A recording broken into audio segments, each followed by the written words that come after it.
this.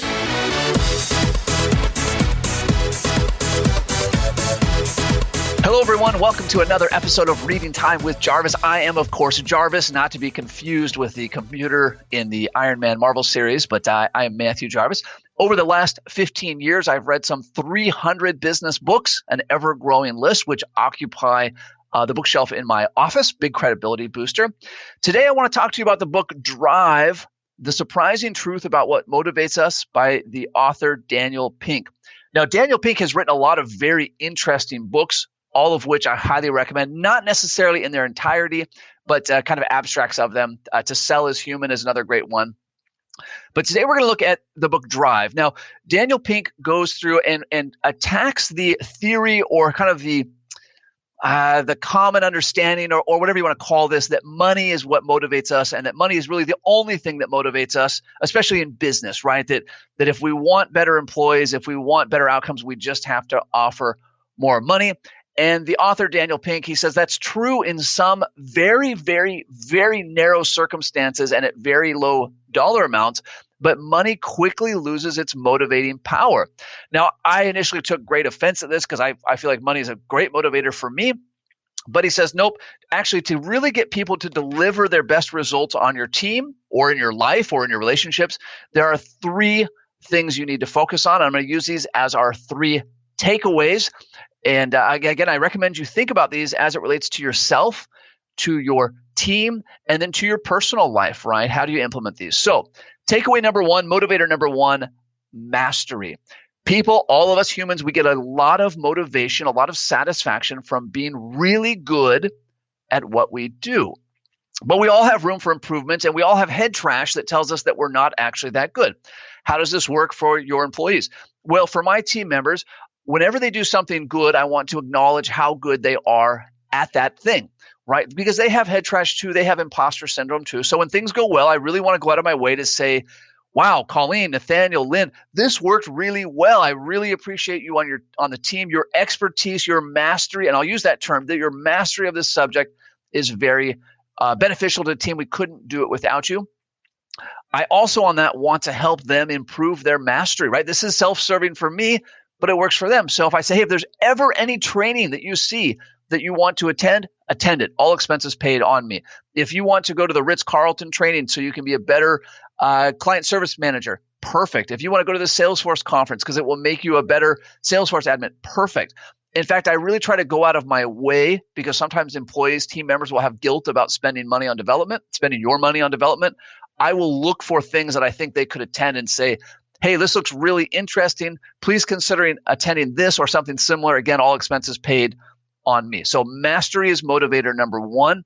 Help your team members and yourself become masters at what they do. Takeaway or motivator number two, autonomy. Autonomy. People do their best work when they have freedom to do it the way that they want it to do it. And this only makes sense. No one likes to be micromanaged. We talked about this when we were reviewing Jocko's leadership book, where he talked about, hey, assign something to your team and let them do it their way. Autonomy is give your team a project, right? Here is the outcome that I want. Here are some frameworks around the budget, be it time or money or other resources. And you go ahead and run with it. And when you get it to 80% or so, find me and let's look at it and figure out how close we are to what I had envisioned and what adjustments we need to do to get you the rest of the way. Giving them autonomy, giving them ownership of what they do will result, again, according to Drive and Daniel Pink and my own experience, will result in a much better outcome. It will result in a much higher quality of work.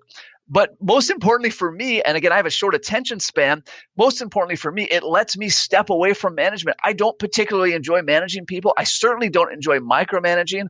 I love to just say, here, you take care of this and let me know what help you need.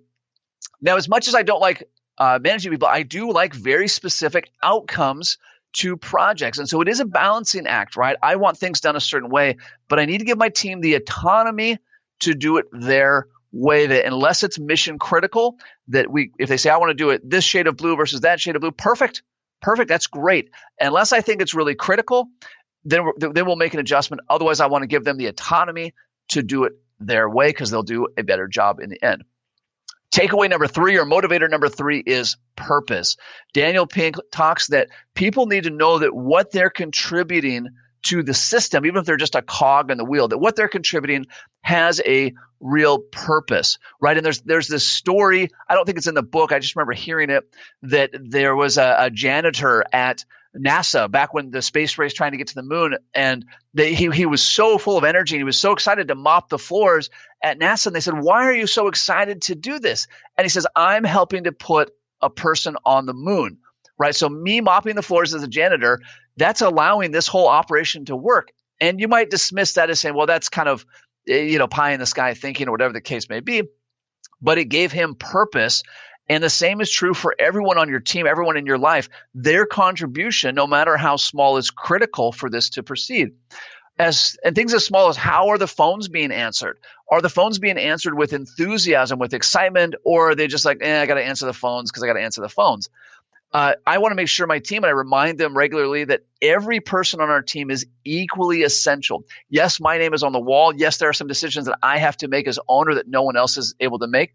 But without each team member, my contributions will not count. So I need to remember this for me, and I need to remind them of that as well. So mastery, autonomy, and purpose, those are the 3 core motivators. Yes, you need to pay your people well. Yes, you need to give them good benefits.